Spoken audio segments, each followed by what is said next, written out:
Oh, dude. Now I know what they meant by a blast from the past.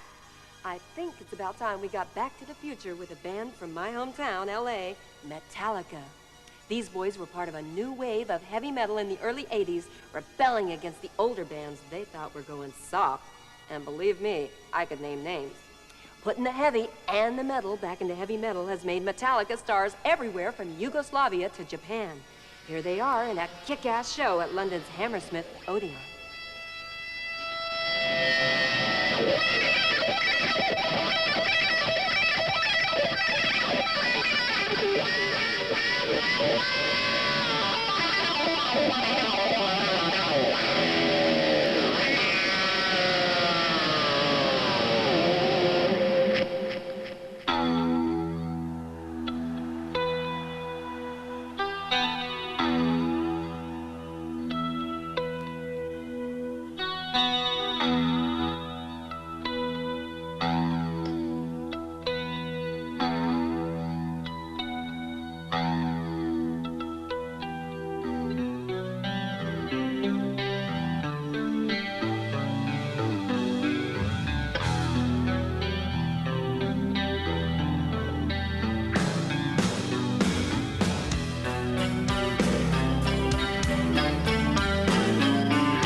Me and James have had Metallica going for, you know, about 7 years now. When I was hanging out with one of my friends back then, he was interested in starting a sort of heavy metal fanzine, and he had come over to my house one day and asked me, he had a list of about 15 or 20 different heavy metal, you know, names, and he asked me which ones of these I thought he should call his magazine. So I looked over the list and saw all these, you know, heavy metal this, heavy metal that, blah, blah, blah. And the name Metallica was on there, so I thought that was quite a good name. So I quickly thought to myself that I should steal that from him. So I just took that and basically told him to call his magazine something else, which he then did. And then when I finally got my own band together, I called it Metallica. Hey, cheers, everybody.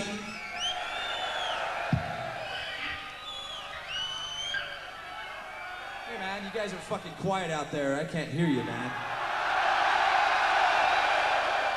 So you guys want to do some singing tonight, or what? You guys want to do some singing? All right, you got the album Kill 'Em All? Okay, we're getting somewhere. Well, this is a fucking song where everyone gets like fucking hella together and gets as loud as they fucking want to. All right! This one goes something like, Seek and Destroy.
1980, there was this whole thing that was breaking out in this country, which was called, as you know, the new wave of British heavy metal, which greatly interested me just when bands like Iron Maiden, Def Leppard, Motorhead, Saxon were starting to break out in a big way, and I was reading all, you know, the press like Sounds and so forth and getting all the records. I think what it did was a direct result of the whole punk thing just a few years earlier, where it really sort of, I think heavy metal was really pumping itself up and up through the late 70s, and you know, the big traditional rock star things and the big jets and everything was really reaching sort of a sky limit that was getting a bit silly. And I think that the new wave of British heavy metal brought the whole thing back down to the street, and also reflecting on some of the things that I think punk brought into it, which was bands making their own demo tapes and sending them around and making independent 7-inch and 12-inch singles and so forth, and doing that sort of stuff. I think that musically it borrowed some of the stuff from the punk thing, that bands like Iron Maiden and Saxon and Motorhead were obviously a lot more energetic than some of the more plodding stuff back in the early 70s, but I think lyrically we were still in the same cliche written territory. Which is, you know, the Dungeons and the Dragons and the, you know, sex and the women and some of these silly things, which is some of the stuff that we tried to avoid up through the years. But lyrically, that was probably the smallest advancement that was made. So what kinds of things do you write about? What do we write about? Well, we have over the last couple of years tried to avoid some of those things and concentrated more on some of the things that we see around us in real life. And a lot of people keep asking me if I think that Metallica lyrics are specifically negative or grim or gloomy, or I think that we just more reflect on some of the actual real things that we see around us. And I think that it's better to say that the Metallica lyrics are more like an honest interpretation of some of the stuff out in the real world, instead of trying to paint all these fake facades and pretend that everything is just so brilliant and walk around smiling all the time.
I really do not like categorizing Metallica, and I think that some of these categories that we put in over the last couple of years really do not sort of give a fair picture of how much different stuff that we do. And no, I mean, the names of these categories escape me.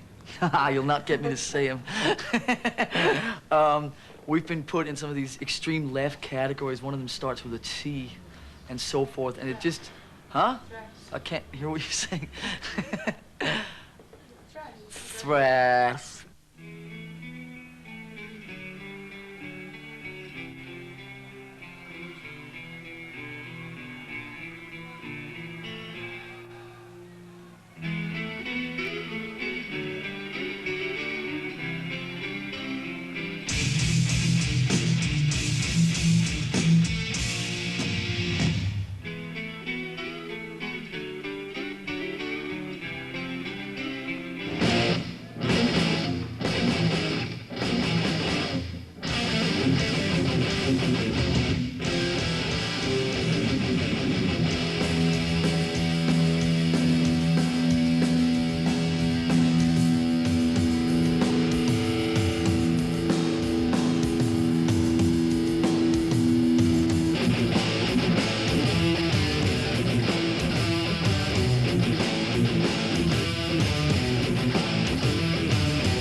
what seems to be happening now a lot in heavy, whatever you want to call it, is that people are so worried about things like guitar players are very worried about, you know, speed and things like that. Drummers are very, you know, play as fast as they can and being as flashy as possible. And I think what is going on is that I think most people sort of care more about those kind of things than an actual feel for the music, which I think is very dangerous. And I think that the current heavy metal scene is really moving away from when I think that it peaked in, you know, 81, 82. I think that bands have no sort of individualities anymore. They have no personalities. They're all just sort of, everyone's just copying what everyone else is doing. Everyone is playing it very, very safe.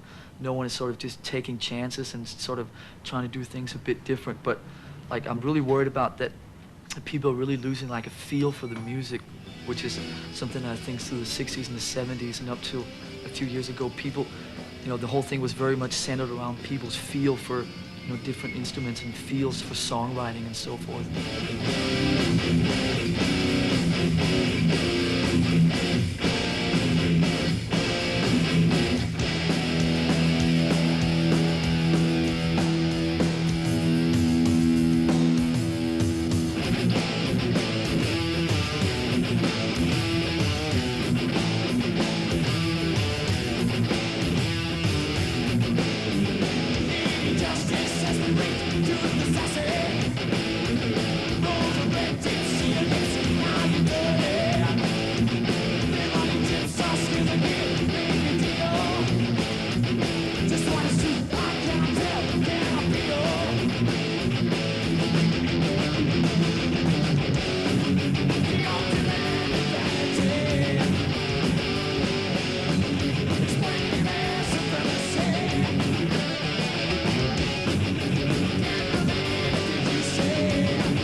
Oh, excuse me, darling. I was just adjusting my set. Well, gang, it's been a bang. That's right, it's been a bang, gang. But remember, we've got a date tomorrow for another head-splitting double feature here on Heavy Metal Heaven. Yes, we'll be welcoming that fighting bane of fine, upstanding Christians everywhere, Ozzy Osbourne.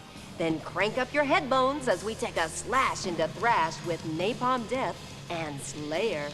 I'm getting goosebumps just thinking about it. Till then, this is Elvira, Mistress of the Dark, your favorite dream ghoul, wishing you unpleasant dreams.